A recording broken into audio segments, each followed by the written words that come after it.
மிக துல்லியமாக கணிக்கப்பட்ட ராசி பலன்களை உடனுக்குடன் தெரிந்து கொள்ள நம்ம தமிழ் காட் சேனலை சப்ஸ்கிரைப் பண்ணிக்கோங்க. மறக்காமல் பக்கத்தில் இருக்கிற பெல் பட்டனை டச் பண்ணி ஆல் அப்படின்ற ஆப்ஷன் வரும், அதை அழுத்திக்கோங்க. அப்போ தான் நம்ம போடுற வீடியோக்கள் உங்களுக்கு வந்து கொண்டே இருக்கும். ரிஷபம் ராசி. ரிஷபம் ராசியில் பிறந்த நீங்கள் யார்? எப்போ என்ன நடக்கும்? உங்களுடைய கிரக நிலைகளை பொறுத்தும் கிரகங்களினுடைய சேர்க்கையை பொறுத்தும் உங்களுடைய வாழ்க்கை எப்படி இருக்கும், எதிர்காலம் எப்படி அமையும், கடன் பிரச்சனைகள் எல்லாம் தீருமா, குடும்பத்தின் நிலை, திருமண வாழ்க்கை இவையெல்லாம் எப்படி இருக்க போகின்றது, ஒவ்வொரு 5 வருடங்களுக்கு உங்களுக்கு என்ன நடக்க போகின்றது அப்படின்ட்டு இதுவரை ரிஷபம் ராசியில் பிறந்த உங்களை பற்றி யாரும் சொல்லாத பல ஆச்சரியமான அதிர்ச்சியான உண்மைகள் எல்லாத்தையும் தான் இந்த வீடியோவில் நாம் தெளிவாக பார்க்க போகிறோம். கடைசி வர பாருங்க, அப்போ தான் உங்களுக்கு எல்லாமே சிறப்பாக புரியும். அதுக்கு முன்னாடி ரிஷபம் ராசியில் பிறந்த நீங்கள் எந்த மாதத்தில் பிறந்தீங்க அப்படின்றத கமெண்டில் சொல்லுங்கள். மிக பெரும் ஆச்சரியம் உங்களுக்காக காத்து கொண்டிருக்கின்றது. மறக்காமல் இந்த வீடியோவை லைக் பண்ணுங்கள். அப்போ தான் அது என்ன அப்படின்றது உங்களுக்கு தெரிய வரும். ரிஷபம் ராசியில் பிறந்த நீங்கள் எப்போவுமே அழகான தோற்றத்தில் காணப்படுவீங்க. கம்பீரமான தோற்றம் இருக்கும். நடுத்தர உயரம். இயற்கையாகவே ரொம்ப சாதுவாகவும் மிகவும் அமைதியான குணத்தை கொண்டவர்களாகவும் உங்களுடைய வாழ்க்கையின் ஆரம்ப கட்டத்திலிருந்தே இப்படி தான் இருப்பீங்க. அதே போல் சண்டைன்னு வந்துட்டா உங்களை வீழ்த்துவது கடினம்னே சொல்லலாம். எப்போ எப்படி இருப்பீங்க அப்படின்றது உங்களுக்கே தெரியாது. ஆனால் நீங்கள் எல்லா நேரத்துலையும் நீதியின் பக்கமோ நேர்மையின் பக்கமோ நிற்பவராகத்தான் இருப்பீங்க. உங்களை நம்பி எந்த ஒரு விஷயத்தை ஒப்படைத்தாலும் அந்த விஷயம் முடிந்துடும் அப்படின்ற ஒரு நம்பிக்கையோட மற்றவர்கள் இருப்பாங்க. சற்று சுயநலமும் உங்ககிட்ட அதிகமாக இருக்கும் அப்படின்றதையும் சொல்ல வேண்டும். உங்களுடைய 5 வயதில் குறும்புத்தனம் அதிகம் இருக்கும். மற்ற ராசிக்காரர்களை விட உங்களுடைய குறும்புத்தனம் அப்படின்றது ரொம்ப அதிகமாகவே இருக்கும். உங்களுடைய பெயரை சொல்லி ஏய் வாலே அடங்க மாட்டியா நீ அப்படின்ற மாதிரி உங்களுடைய பெற்றோர் அடிக்கடி சொல்லி கொண்டிருப்பாங்க. அக்கம் பக்கத்து வீட்டில் இருப்பவர்களும் இதையே தான் சொல்வாங்க. அப்படி ஒரு குறும்புத்தனம் உங்களுடைய 5 வயதிலேயே இருக்கும். வாழ்க்கையில் எவ்வளவு பிரச்சனைகள் வந்தாலும் அதை கண்டு தயங்காமல் எதிர்த்து போராடக்கூடிய தன்மையும் உங்ககிட்ட இயல்பிலேயே இருக்கின்றது. ரிஷபம் ராசியில் பிறந்த உங்களுக்கு அனைவரையும் ஈர்க்கக்கூடிய வசிய சக்தி இருக்கின்றது. உங்களுடைய ராசி அதிபதி சுக்கிர பகவான் என்பதால் அனைவரிடமும் அன்பாக பேசுவீங்க. எந்த இடத்துல எப்படி நடக்கணுமோ அப்படி நடந்து கொள்வீங்க. உங்களுடைய கிரக நிலைகள் உங்களுக்கு சாதகமாக இருக்கும்போது சாதுவாக அமைதியாக எந்தவித கெட்ட சகவாசங்களுக்கும் அடிமையாகாமல் இருப்பீங்க. ஆனால் கிரகங்களின் நிலை உங்களுக்கு எதிராக இருக்கும்போது நிச்சயமாக உங்களுடைய வாழ்க்கையில் தீய பழக்கங்களுக்கு உடனே அடிமையாகி விடுவீங்க. இது அனைத்துமே உங்களுடைய 26 வயதுக்கு பிறகு நிச்சயம் நடக்கும். அப்போது கவனமாக இருக்க வேண்டியது அவசியம். 10 வயதில் உங்களுடைய குறும்புத்தனம் அனைத்து முடிந்து படிப்பில் ரொம்ப சுட்டியாக இருப்பீங்க. நீங்கள் தான் முதல்ல வருவீங்க படிப்பில். இருந்தாலுமே அந்த நேரத்தில் மற்ற மாணவர்களை விட மற்ற பிள்ளைகளை விட உங்களுக்கு சற்று கோபம் அதிகம் வரும் என்று தான் சொல்ல வேண்டும். உங்களுடைய பெற்றோரின் பேச்சை கேட்டு நடப்பவராக இருப்பீங்க. தான் உண்டு தான் வீடு உண்டு அப்படின்ற ஒரு எல்லைக்குள்ளாரத்தான் நீங்கள் அந்த காலகட்டத்தில் இருப்பீங்க. அடுத்தவருடைய வம்பு தும்புக்கெல்லாம் போக மாட்டீங்க. பொது காரியங்களில் ஈடுபடக்கூடிய தன்மை உங்ககிட்ட இருக்கின்றது. ஆரிய கூத்தாடினாலும் காரியத்தில் கவனமாக இருக்கக்கூடியவர் தான் ரிஷபம் ராசியில் பிறந்த நீங்கள். உங்களுடைய 15 வயதுக்கு பிறகு நீங்கள் யார் அப்படின்றத நீங்கள் படிக்கக்கூடிய இடத்துல நிரூபிச்சிடுவீங்க. உங்களுடைய திறமை என்ன அப்படின்றது, முழு திறமை என்ன அப்படின்றது அப்போது தான் வெளிப்படும். நீங்கள் என்ன தான் படிப்பில் முதலாவதாக இருந்தாலும் ஆசிரியர்கள் கிட்ட பார்த்தீங்கன்னா சற்று டிஸ்டன்ஸை மெயின்டைன் பண்ணுவீங்க. தன்னுடைய மனைவி மக்கள் ஆகியோர் நல்லது கெட்டது என எது செய்தாலும் அவர்களை உயர்வாக நேசிப்பீங்க. அதாவது நல்லதை செய்தாலும் சரி கெட்டதும் செய்தாலும் சரி ஒரே மாதிரி பாவிப்பீங்க, ஒரே மாதிரி பார்ப்பீங்க. ஆனால் தனியாக கூப்பிட்டுன்னு போய் இது நல்லது இது கெட்டது நீ செஞ்சது தப்பு அப்படின்ற மாதிரி புரிய வைப்பதில் ரிஷபம் ராசியில் பிறந்த உங்களை விட வல்லவர் யாரும் இருக்க முடியாது. 20 வயதுக்கு பிறகு உங்களுடைய வாழ்க்கையில் ஏற்றம் என்று தான் சொல்ல வேண்டும். உங்களின் நிலை உயரக்கூடிய ஒரு காலகட்டமாகவும் அந்த காலகட்டம் இருக்க போகின்றது. குடும்பத்தாரின் பேச்சை கூட சில சமயங்களில் அப்போது கேட்காமல் போகலாம். அந்த காலகட்டம் தான் உங்களுடைய வாழ்க்கையின் திருப்பு முனை என்றே சொல்லலாம். எது சரி எது தவறு அப்படின்ட்டு உணர்ந்து அந்த நேரத்தில் நீங்கள் செயல்பட்டால் மிக பெரும் வாழ்வின் உச்சத்தை தொடலாம். அதற்காக கண்மூடித்தனமாக பெற்றோர் சொல்வதை கேள், பெற்றோர் சொல்வது தான் சரி அப்படின்ட்டு சொல்ல வரலை. உங்களுக்கே தெரியும் எது சரி எது தவறு அப்படின்ட்டு. அதை சரியாக நீங்கள் அந்த நேரத்தில் கடைபிடித்தீங்கன்னா அதுதான் உங்களுடைய வாழ்க்கையின் திருப்பு முனையாகவும் உங்களுடைய வாழ்க்கைக்கு மிக பெரும் பலமாகவும் இருக்க போகின்றது என்பதை சொல்ல வேண்டும். பெண்கள் விஷயத்தில் ரிஷபம் ராசியில் பிறந்த ஆண்களாக நீங்கள் இருந்தீங்கன்னா தாராளமாக செலவு செய்யக்கூடியவர்களாக இருப்பீங்க. எப்போ என்ன நடக்கும் அப்படின்ற உங்களுடைய வாழ்க்கையில் இந்த பெண்கள் விஷயத்தில் செலவு அப்படின்றது அப்பப்போ நடக்கும் என்பதையும் சொல்ல வேண்டும். நீங்கள் யாருக்காகவும் எதற்காகவும் உங்களுடைய சுய கௌரவத்தையும் தன்மானத்தையும் எப்பவுமே விட்டு கொடுக்க மாட்டீங்க. உங்களுடைய ஒரு சிறந்த குணம் என்று சொல்லும்போது ஆரம்பத்திலிருந்து கடைசி வரைக்குமே எப்பவுமே மாறாத ஒரு குணமாக இருப்பது அடுத்தவர்களிடம் பணிந்து செல்வது, இரக்க குணம். ஏழையோ பணக்காரரோ எது சரின்னு படுதோ அந்த சமயத்தில் அப்போவே சொல்லிடுவீங்க. ஒரே மாதிரி பார்ப்பீங்க. கோடீஸ்வரனாக இருந்தால் ஐயோ குழைந்து போய் அவன் காலில் விழுவதோ, ஏழையாக இருந்தால் தலை மேலே ஏறி நிற்பதோ உங்களுக்கு பிடிக்காது. அனைவரிடமும் ஒரே மாதிரி பழகக்கூடிய தன்மை தான் உங்ககிட்ட இருக்கும். அதுதான் உங்ககிட்ட இருக்கக்கூடிய மிக பெரும் பலம் என்றே சொல்ல வேண்டும். உங்களுடைய 25 வயதுக்கு பிறகு நல்ல ஒரு வேலை கிடைக்காம சிலர் திண்டாடினாலும் பலருக்கும் தங்களுடைய முயற்சிக்கு ஏற்ற வேலை கிடைத்து வாழ்க்கையில் ஓரளவுக்கு நல்ல நிலையில் சென்று கொண்டிருப்பீங்க. திடீரென எதிர்பாராத சில சம்பவங்களும் உங்களுடைய வாழ்க்கையில் ஒரு பெண்கள் மூலமாகவோ அல்லது சில ஆண்கள் மூலமாகவோ வந்திருக்கலாம். யாரை நம்புவது யாரை நம்பாமல் இருப்பது அப்படின்ற ஒரு குழப்பமும் இந்த காலகட்டத்தில் உங்களுக்கு நிச்சயம் வந்து செல்லும் என்றே சொல்ல வேண்டும். வேலை சிறப்பாக இருக்குது, பண வருவாயும் சிறப்பாக வருகின்றது. என்ன செய்கிறது அப்படின்றத புரியாமலும் சிலர் திண்டாடுவீங்க.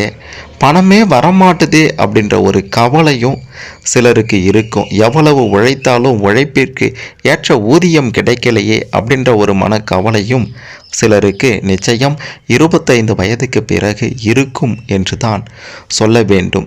திருமணம் அப்படின்றதும் ரிஷபம் ராசியில் பிறந்த உங்களுக்கு 25 வயதுக்கு பிறகு 30 வயதுக்குள்ளார 100ல் 90% பேருக்கு நிச்சயம் நடந்தேறி இருக்கும். அது ஆணாக இருந்தாலும் சரி பெண்ணாக இருந்தாலும் சரி திருமணம் அப்படின்றது நடந்தேறி இருக்கும்.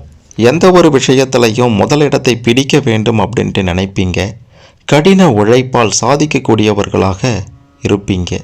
உங்களுடைய சமயோஜிதமான பேச்சால் தடைப்பட்ட வேலைகளை எல்லாம் எந்த சமயத்திலையும் முடிக்கக்கூடிய, எப்போ வேண்டுமானாலும் முடிக்கக்கூடிய திறமை உங்ககிட்ட இருக்கின்றது. நீண்ட நாட்களாக காத்திருந்து எதிர்பார்த்து காத்திருந்த பணம் எல்லாம் உங்களுடைய கைக்கு வந்து சேரக்கூடிய அமோகமான நிலையும் இருக்கின்றது. அது மட்டுமல்லாமல் மகளுக்கு வரன் தேடும்போது மணமகனின் பழக்க வழக்கங்களை விசாரித்து முடிவெடுப்பது எப்போவுமே சிறந்ததாக இருக்கும். பணம் கொடுக்கல் வாங்கல் விஷயத்தில் கவனமாக இருக்கணும். உங்களுடைய 30 வயதுக்கு பிறகு எப்போ என்ன நடக்கும் அப்படின்ட்டு பார்த்தீங்கன்னா 30லிருந்து 35 வயதுக்குள்ளார திருமணம் நடந்து, அதாவது 90% பேருக்கு திருமணம் நடந்து நல்ல வாழ்க்கையை வாழ்ந்து கொண்டிருப்பீங்க. குறிப்பிடத்தக்க விரல் விட்டு எண்ணக்கூடிய அளவில் ஒரு சிலர் மட்டுமே குடும்ப வாழ்க்கையில் பிரச்சனை, பஞ்சம், வறுமை, பணம் இல்லாமல் திண்டாடுவது அப்படின்ற சம்பவங்கள் எல்லாம் நிகழ்ந்தேறும். கண்டிப்பாக 30லிருந்து 35 வயதுக்குள்ளார அந்த பிரச்சனையும் பணப்பிரச்சனை எல்லாமும் உங்களுக்கு தீரும் என்று தான் சொல்ல வேண்டும். அழகான மனைவி, அன்பான பிள்ளைகள் அப்படின்ட்டு அருமையான ஒரு குடும்பத்தை நடத்தக்கூடிய சூழலும் இந்த காலகட்டத்தில் உங்களுக்கு நிச்சயம் அமைந்திட்டும். வரக்கூடிய வாய்ப்பை சரியாக பயன்படுத்தி கொண்டீங்க அப்படின்னா அடுத்த 50 வருடத்திற்கு உங்களுடைய குடும்பத்தின் நிலை அப்படின்றது உயர்ந்து கொண்டே தான் இருக்குமே தவிர தாழ்வு இருக்கவே இருக்காது. அதன் பிறகு ஏற்றம்தான் உங்களுடைய வாழ்க்கையில். யோகமும் அதிர்ஷ்டமும் அடிக்கக்கூடிய காலகட்டமும் இந்த 30லிருந்து 35 வயதுக்குள்ளார இருக்கக்கூடிய காலகட்டம் தான். சரியாக பயன்படுத்தி முன்னேற பாருங்க. பூர்வீக சொத்து சம்பந்தப்பட்ட வழக்கில் வழக்கறிஞருடைய ஆலோசனையின்றி எந்த முடிவையும் எடுத்துடாதீங்க. பண வரவு உங்களுடைய வாழ்க்கையில் நிச்சயம் அதிகரித்து கொண்டே தான் இருக்கும். உங்களின் 30 வயதுக்கு பிறகு பழைய கடனை அடைக்கக்கூடிய வழி கூட பிறக்கும். அயல் நாட்டில் இருக்கக்கூடிய உறவினர்கள் மற்றும் நண்பர்களால் உதவிகளும் கிடைக்கும். வேற்றுமொழி மதத்தவர்களாலேயும் நன்மை அடைவீங்க. விஐபிகள், தொழில் அதிபர்களுடைய நட்பை சரியாக இந்த காலகட்டத்தில் பயன்படுத்தி கொள்ளுங்க. 35 வயதுக்கு பிறகு என்ன நடக்கும் அப்படின்ட்டு கேட்டிங்கன்னா, பிள்ளைகளும் உங்களுக்கு உதவியாக இருப்பாங்க. வீட்டில் தடைப்பட்ட சுபகாரியங்கள் எல்லாம் நிச்சயம் அந்த காலகட்டத்தில் ஏற்பாடு ஆகும். அதாவது 35 வயதிலிருந்து 40 வயதுக்குள்ளார இது நிச்சயம் நடக்கும். அடுத்தடுத்து உங்களுடைய வேலைகளில் நீங்கள் முன்னேறி கொண்டே செல்லக்கூடிய காலகட்டமாகவும் இது இருக்கும். பதவி உயர்வு, சம்பள உயர்வு எல்லாம் இப்போது கிடைக்கும். வீண் பழிகளும் இந்த நேரத்தில் வரக்கூடும். தாயாருடன் வீண் வாதம், வீண் வாக்குவாதம், வீண் விவாதம் இதெல்லாம் ஏற்படும். அவங்களுக்கு கை கால் வலி, இரத்த அழுத்தம் இதெல்லாம் வந்து போகும். இந்த காலகட்டத்தில் பார்த்து இருந்துக்கோங்க. அதாவது உங்களுக்கு 35லிருந்து 40 வயது ஆகும்போது இதெல்லாம் நடக்கும். வீடு வாகன பராமரிப்பு செலவுகளும் இந்த காலகட்டத்தில் அதிகரிச்சிட்டோம். உத்தியோகத்தில் சில நெருக்கடிகளும் உண்டாகும். இடமாற்றங்கள் எல்லாம் இப்போ வந்து செல்லும்.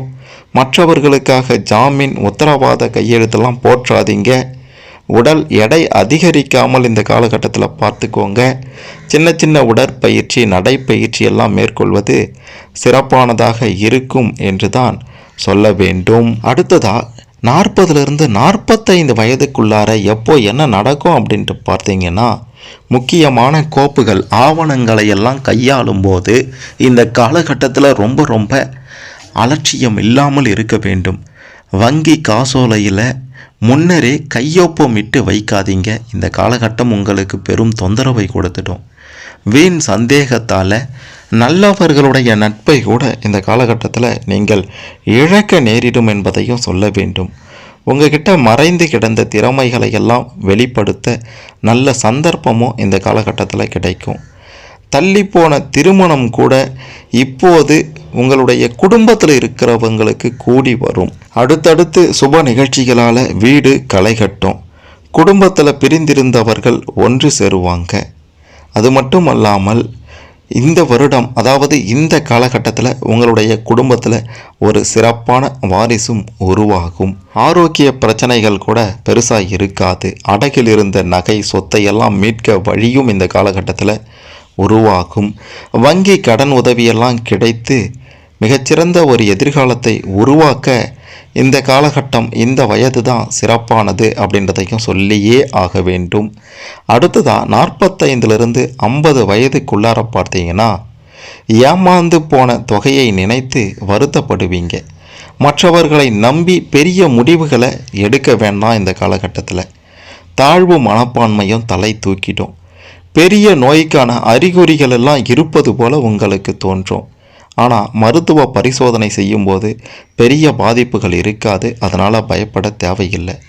கொழுப்பு சத்துள்ள உணவுகளை தவிர்ப்பதும் நல்லதாக இருக்கும். அடுத்ததாக 50லிருந்து 55 வயதுக்குள்ளார மற்றவர்களுடைய மனநிலையை புரிந்து பேசும் பக்குவம் அப்படின்றது சற்று உங்களுக்கு நிச்சயம் குறைந்துவிடும். நெருடலான தர்ம சங்கடமான சூழ்நிலைகள் எல்லாம் அப்போது நிச்சயம் நீங்கிடும். வியாபாரத்தில் அதிக முதலீடு செய்து சிக்கிக்கொள்ள வேண்டாம். வேலை சுமை சற்று அதிகமாக இருக்கும். குடும்பத்துக்காக, உங்களுடைய பிள்ளைகளுக்காக, மனைவிக்காக உழைக்க வேண்டிய ஒரு நிர்பந்தமும் அந்த வயசில் கூட இருக்கும். மற்றவர்கள் செய்யும் தவறுகளை தட்டி கேட்க போய் சில மனத்தாங்கல்களும் வரலாம். 55லிருந்து 60, 60லிருந்து 65, 65லிருந்து 70, இந்த 15 ஆண்டுகால காலகட்டம் உங்களுடைய வாழ்க்கையில் பெரும் பிரச்சனைகள் இல்லாமல் நீங்களே உழைத்து சாப்பிட வேண்டிய சில காலகட்டமும் உருவாகலாம். ஆனால் அதன் பிறகு உங்களுடைய வாழ்க்கை சிறப்பானதாக அமையும். பெருசாக பாதிப்புகள் இருக்காது. உங்களுடைய சொந்த பந்தங்களோட ஒரு அருமையான வாழ்க்கையை வாழ நீங்கள் பழகிக்கோங்க. ஆனால் அது உங்களுக்கு சரியாக வருமா வராதா அப்படின்ட்டு தெரியாது. தனிமையாக இருக்கணும், மற்றவங்க கிட்ட ஓரளவுக்கு பழகணும். ஆனால் உங்களுடைய சுதந்திரத்தன்மையில் மற்றவர்கள் தலையிடக்கூடாது அப்படின்ற மாதிரிலாம் சில கட்டுப்பாடுகளை வைத்து நீங்கள் இந்த காலகட்டத்தில் வாழ்வீங்க. பெருசாக உங்களுக்கு பாதிப்புகள் இருக்காது. கிட்டத்தட்ட 80, 90 வயது வரை நீண்ட ஆயுளோடு நிச்சயம் நீங்கள் வாழலாம் அப்படின்ட்டு உறுதியாக கிரக நிலைகளை பொறுத்து சிறப்பாக வாழ்வீங்க அப்படின்றதையும் சொல்லலாம். ரிஷபம் ராசியில் பிறந்த நீங்கள் யார், எப்போ, என்ன நடக்கும் அப்படின்ற மாதிரியான பல விஷயங்களை தெரிந்து கொண்டிருப்பீங்க. இதன்படி சிறப்பாக வாழ வாழ்த்துக்கள். இதில் உங்களுக்கு ஏதேனும் சந்தேகங்கள் இருந்தால் கமெண்டில் சொல்லுங்கள். மறக்காமல் இந்த வீடியோவை லைக் பண்ணுங்கள், ஷேர் பண்ணுங்கள். ரிஷபம் ராசியில் பிறந்த அனைவரும் தங்களுடைய வாழ்க்கையை சுகபோக வாழ்க்கையாக, சிறப்பான ஒரு வாழ்க்கையாக அமைத்து கொள்ள இந்த பதிவு நிச்சயம் உதவும்.